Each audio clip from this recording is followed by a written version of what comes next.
Tara, kape.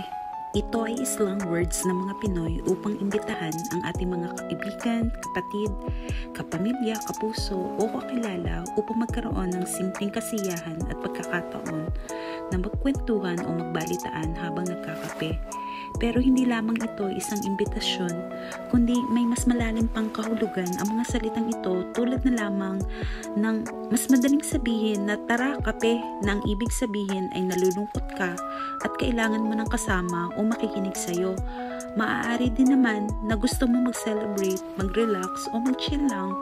Kaya pag may nagyaya sa'yo na magkape, huwag ka nang magdalawang isip pa. Hindi mo alam, baka ito na yung hinihintay mong pagkakataon para makatulong, makinig, makiiyak, makisama o makisaya. Posible na magbukas ito ng bagong opportunities sa pagkakaibigan, relasyon, personal o negosyo man. Pwede din naman na makapag-share ka o manalangin at marami pang iba.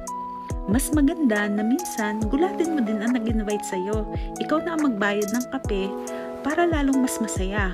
O tara, kape.